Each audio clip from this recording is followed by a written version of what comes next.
Hi guys, in this audio of GIT medicine, I will talk about peptic ulcer disease. So what is peptic ulcer disease? It is characterized by your ulcers that occurs due to gastric secretions and impaired mucosal defenses.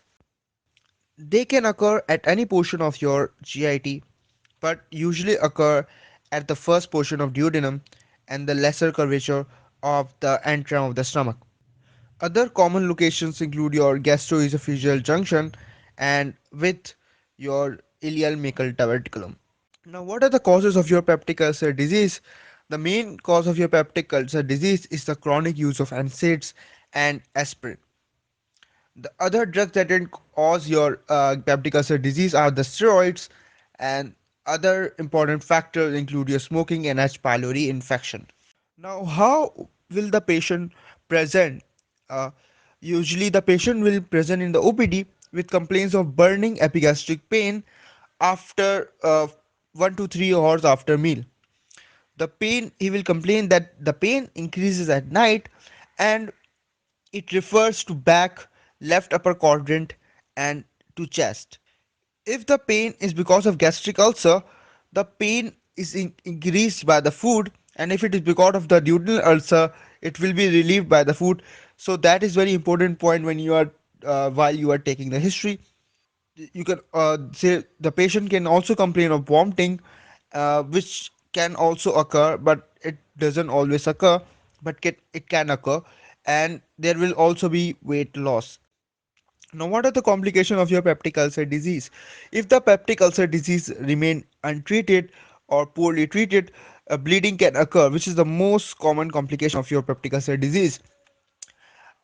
In gastric ulcer, it it actually bleeding actually occur from the erosion of your left gastric artery, and in the duodenal ulcer, the bleeding is due to erosion of gastroduodenal artery.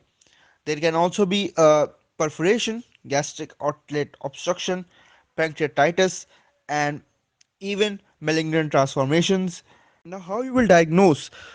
There are number of ways, number of non-invasive and invasive tests that that can help you to diagnose your peptic ulcer disease.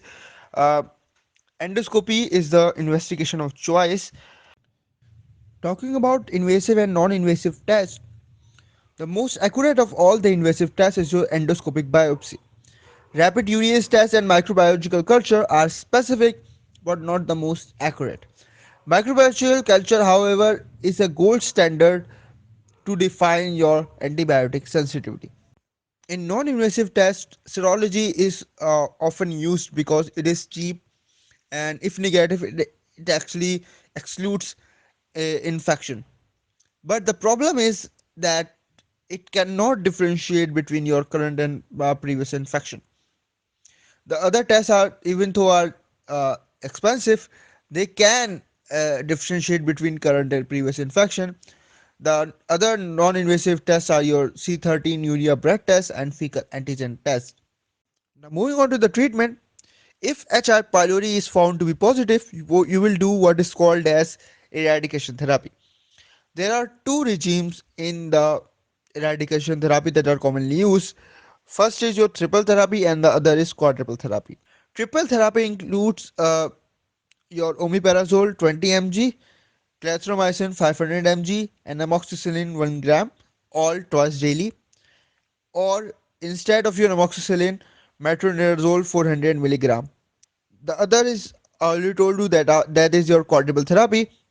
It Quadruple therapy is used when there is uh, eradication failure occurs after 14 days of your triple therapy. Quadruple therapy include your bismuth chelate 120 mg 4 times daily, metronidazole 400 mg 3 times daily, tetracycline 500 mg 4 times daily, and PPI 20 to 40 milligram twice daily. The whole quadruple therapy will be given for your 14 days. Now, how you will check that the H. pylori is eradicated? The main test for the eradication is your urea breath test or stool antigen test. You will not do serology because it cannot exclude between current and previous infection. Now, in cases when H. pylori is negative, you will do what is known as acid suppression therapy.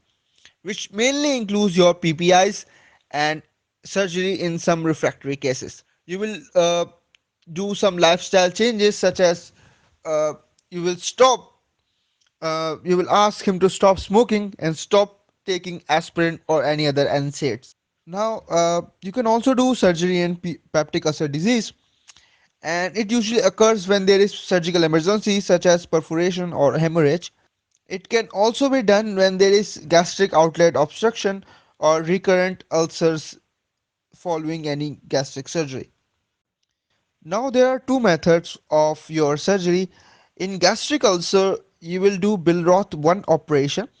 In Billroth 1 operation, you will resect distal stomach and anastomose it directly to your duodenum.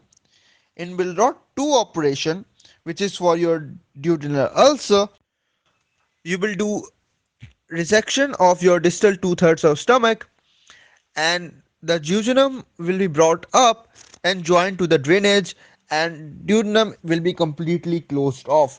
There can also be complications of the surgery, uh, such as your early dumping, late dumping, recurrent ulceration, and bile reflux gastritis. So, what is early dumping? It actually occurs immediately after taking meals, and it is characterized by your epigastric fullness, sweating, lightheadedness, tachycardia, colic, and diarrhea. Late dumping occurs after few hours after taking meal instead of immediately after meal as seen in early dumping. In late dumping, there will be reactive hypoglycemia with characterized by your tremors, faintness, and prostration. So that is it for this audio of your peptic ulcer disease. Subscribe, like, and do comment and do suggest what other topic you want. Uh, Thanks for listening and thanks for watching.